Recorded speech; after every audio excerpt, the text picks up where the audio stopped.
പ്രിയപ്പെട്ട principal R ജ്യോതി teacher, അഭിവന്ധ്യ പിതാക്കന്മാരെ, നമ്മുടെ പ്രിയപ്പെട്ട കുട്ടികളെ, Mannam memorial Konni NSS college അല്ലേ ഇത്? നല്ല കോളേജല്ലേ? നല്ല കോളേജാണെങ്കിൽ നമുക്ക് നല്ല 4 വർത്തമാനം പറയാനുണ്ട്. അതിനായിട്ട് നമ്മൾ വന്നതാണ്. നിങ്ങൾക്കറിയുന്ന പോലെ എൻ്റെ കൂടെ 2 അവതാരകർ കൂടിയുണ്ട്. ഒന്ന് പ്രജിൻസി കണ്ണൻ കൈപൊക്കുന്നു, ഒന്ന് അനുജ രാജേഷ് വാർത്താ അവതാരകയാണ്. നിങ്ങൾ 24-ലൂടെ ഈ 2 മുഖങ്ങളും കണ്ടിട്ടുണ്ടാകും. വളരെ പ്രധാനപ്പെട്ട ഒരു യാത്രയിലാണ് ഞങ്ങൾ. തിരുവനന്തപുരത്ത് നിന്ന് നമ്മൾ കാസർഗോഡ് വരെ ഒരു യാത്ര ചെയ്യാൻ തീരുമാനിച്ചു. എന്തിന് എന്ന് ചോദിച്ചാൽ 30 ദിവസങ്ങൾ നീണ്ടു നിൽക്കുന്ന ഒരു യാത്ര. അതിലൊരു 4 ദിവസം കഴിഞ്ഞ് ഇത് 5ാമത്തെ ദിവസമാണ്. അപ്പോൾ 14 ജില്ലകളുടെയും ഇത് കടന്നുപോകും. പത്തനംതിട്ട ജില്ലയിൽ എത്തിയപ്പോഴാണ് നിങ്ങളുടെ മന്നം മെമ്മോറിയൽ കോന്നി NSS കോളേജിൽ നമ്മൾ എത്തിയിരിക്കുന്നത്. ഈ കോളേജിൽ ഞങ്ങൾ ആദ്യമാണ് വരുന്നത്. ഞങ്ങൾക്ക് സന്തോഷമുണ്ട് നിങ്ങളെയൊക്കെ കാണുമ്പോൾ. നിങ്ങളിലൊക്കെ ഞങ്ങൾക്ക് വലിയ പ്രതീക്ഷയുണ്ട്. നമ്മുടെ സംസ്ഥാനത്ത് കഴിഞ്ഞ കുറച്ചധികം കാലമായി മയക്കുമരുന്നിൻ്റെ വ്യാപനം വളരെ വളരെ കൂടി. ഇത് ചെന്ന് എത്തിയിട്ടില്ലാത്ത ഗ്രാമങ്ങളും നഗരങ്ങളും കേരളത്തിൽ ഇപ്പോഴില്ല എന്ന് വേണമെങ്കിൽ പറയാം. ഒന്നുകിൽ കഞ്ചാവ്, അതല്ലെങ്കിൽ ഏതെങ്കിലും രാസലഹരി, അതിൻ്റെ സാന്നിധ്യമില്ലാത്ത സ്ഥലങ്ങൾ കേരളത്തിൽ വളരെ വളരെ കുറവാണ് എന്ന് വേണമെങ്കിൽ പറയാം. അതുകൊണ്ട് തന്നെ നമ്മുടെ കുട്ടികളിലുമൊക്കെ തന്നെ ചിലപ്പോൾ ചില പ്രചാര വേലയിലൂടെ ഈ കഞ്ചാവ് ലേശം അടിച്ചുകൊണ്ടോ അതല്ലെങ്കിൽ MDMA ഇത്തിരി കഴിച്ചുകൊണ്ടോ വേറെ ഏതെങ്കിലും ലഹരി ഉപയോഗിച്ചതുകൊണ്ടോ കുഴപ്പമില്ല എന്നൊരു ധാരണ പ്രചരിപ്പിക്കാൻ ചില ആളുകൾ സംസ്ഥാനത്ത് ശ്രമിക്കുന്നു.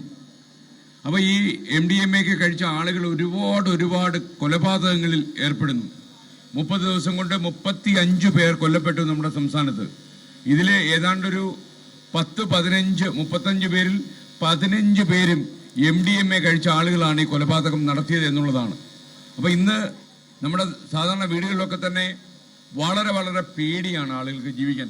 പല അമ്മമാരും മക്കളെ പേടിക്കുന്നു. കാരണം MDMA കഴിച്ചിട്ടുള്ള ആൾക്കാരാണെങ്കിൽ അമ്മ പേടിക്കും. അപ്പോൾ നിങ്ങളുടെ കോളേജ് വരാന്തയിലും അതുപോലെ കോളേജിന് പുറത്തുമൊക്കെ യാത്ര ചെയ്ത് വരുമ്പോൾ നിങ്ങൾക്ക് വല്ല മിഠായി തരാനോ ചോക്ലേറ്റ് തരാനോ ഒക്കെ ആരെങ്കിലും ശ്രമം നടത്തിയാൽ നിങ്ങൾ നിരുത്സാഹപ്പെടുത്തണം. നിങ്ങൾ കൈകൊണ്ട് വാങ്ങരുത്. നിങ്ങളത് വാങ്ങി ഉപയോഗിച്ച് കഴിഞ്ഞാലുള്ളൊരു പ്രശ്നം എന്താണെന്ന് ചോദിച്ചാൽ, വരണം പിതാക്കന്മാരെ, അപ്പോൾ ഉപയോഗിച്ച് കഴിഞ്ഞാൽ നിങ്ങൾ ഇതിന് അഡിക്റ്റായി പോയി കഴിഞ്ഞാൽ നിങ്ങൾക്കുള്ള അപകടം കൂടി ഞാൻ പറയാം. ഈ MDMAക്ക് ഒരു 4-5 പ്രാവശ്യം നിങ്ങൾ കഴിച്ചു കഴിഞ്ഞാൽ അറിയാതെ നിങ്ങളിലൊരു അഡിക്ഷൻ വളരും. നിങ്ങൾക്ക് പിന്നെ ഇതില്ലാതെ കഴിയാൻ പറ്റാത്ത അവസ്ഥ വരും. ഈ അടുത്തിടെ ഞാനൊരു ഇതുപോലൊരു കലാലയത്തിൽ പോയപ്പോഴാണ് എനിക്ക് മനസ്സിലായത്, നല്ല സ്ട്രെങ്ത് ഉള്ളൊരു കലാലയമാണത്. ആ കലാലയത്തിൽ 15ഓളം കുട്ടികൾ MDMA കഴിക്കുന്നവരാണ്. അതിൽ 7 പെൺകുട്ടികളുമുണ്ട്. അപ്പോൾ ശരിക്കും പറഞ്ഞു കഴിഞ്ഞാൽ എത്രയോ നല്ല ഭാവിയുള്ള കുട്ടികളാണ് ഈ മയക്കുമരുന്നും ഇതുപോലെയൊക്കെ കഴിച്ച് അവരുടെ ഭാവി അപകടത്തിലാക്കുന്നത്. അപ്പോൾ ഈ വാർത്താമുറിയിലൊക്കെ ഇരുന്ന് ഈ വാർത്തകളൊക്കെ പ്രക്ഷേപിക്കുമ്പോൾ നമുക്ക് തന്നെ മനമെടുപ്പ് അനുഭവപ്പെട്ടു തുടങ്ങി. നമ്മുടെ സ്വാസ്ഥ്യം കെട്ടു, സമാധാനം പോകുന്നു. അപ്പോൾ നമ്മൾ വിചാരിച്ചു കേരളത്തിലുടനീളം ഒരു യാത്ര ചെയ്ത്, ജിനീഷ് നമ്മുടെ പ്രിയപ്പെട്ട MLA ആണ്, നമ്മുടെ പ്രിയങ്കരനായ MLA കൂടി വന്നിട്ടുണ്ട്. അപ്പോൾ ഇപ്പം നിങ്ങളുടെ സമാധാനം കെടുന്ന ഒരു സാഹചര്യം നാട്ടിലുണ്ട് എന്ന് മനസ്സിലാക്കിയപ്പോഴാണ് ഇത്തരമൊരു യാത്ര നമ്മൾ നടത്താൻ തീരുമാനിച്ചത്. ഈ യാത്ര തിരുവനന്തപുരത്ത് നിന്നാണ് ഫ്ലാഗ് ഓഫ് ചെയ്തത്. ഏതാണ്ട് 100ഓളം അമ്മമാരാണ് ഈ യാത്ര ഫ്ലാഗ് ഓഫ് ചെയ്തത്. ഈ 100 അമ്മമാരെന്ന് പറയുമ്പോൾ നിങ്ങൾക്ക് ശരിക്കും അറിയാം, നിങ്ങൾക്ക് വേറൊരു സൗകര്യം കൂടി ഞാൻ പറയുന്നുണ്ട്. അതായത് യൂട്യൂബ് ചാനലിൽ SKN40 എന്നടിച്ചാൽ ഇതിനായി ഒരു യൂട്യൂബ് ചാനൽ ഇപ്പോൾ ലൈവായിട്ടുണ്ട്. നിങ്ങൾക്ക് വേണമെങ്കിൽ ഇപ്പോൾ അവിടെ കാണാം. ഈ ചാനലിൽ SKN40 എന്ന് അടിച്ചാൽ മതി, നിങ്ങൾക്കത് കിട്ടും.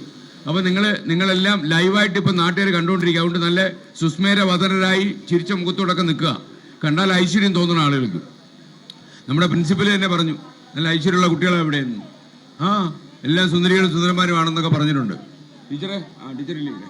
ഓക്കെ. അപ്പോൾ ഞാൻ കാര്യത്തോടടുത്താൽ coming to serious business, teacher ഇവിടെ ഉണ്ട് കേട്ടോ. അതായത്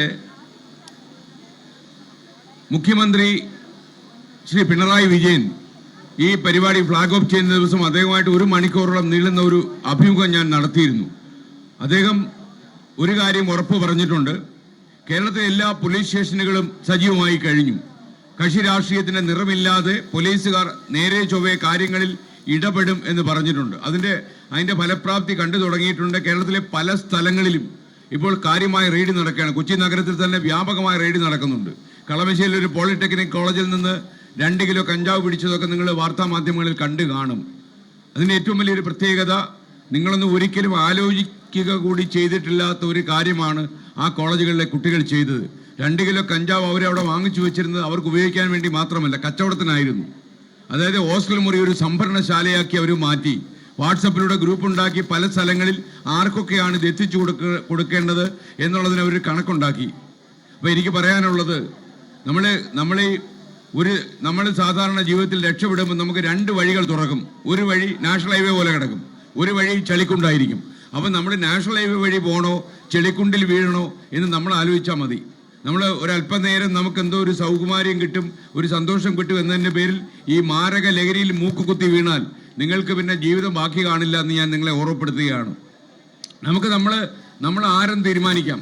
ഇപ്പം ചില കലാകാരന്മാരും ചില ഡോക്ടേഴ്സും ചില പ്രൊഫഷണൽ ആളുകളും ഒക്കെ തന്നെ പ്രചരിപ്പിക്കുന്ന ഒരു മണ്ടത്തരമുണ്ട്. അതായത് ഈ കഞ്ചാവ് പോലെയുള്ള ലഹരി ഉപയോഗിച്ച് കഴിഞ്ഞാൽ നമ്മുടെ ബുദ്ധിക്ക് വികാസം വരും, നമുക്ക് പെട്ടെന്ന് ജോലി ചെയ്യാൻ പറ്റും, കാര്യക്ഷമത കൂടും. ഉറപ്പിച്ച് നിങ്ങളോട് ഞാൻ പറയാം, MDMA പോലുള്ള രാസലഹരി ഉപയോഗിക്കുന്ന ആളുകൾക്കും കഞ്ചാവ് പോലുള്ള ലഹരി പദാർത്ഥങ്ങൾ ഉപയോഗിക്കുന്ന ആളുകൾക്കും ഒരു ബുദ്ധി കൂടുതലും ഉണ്ടാകത്തില്ല, അവരുടെ ബുദ്ധി കുറയത്തേ ഉള്ളൂ.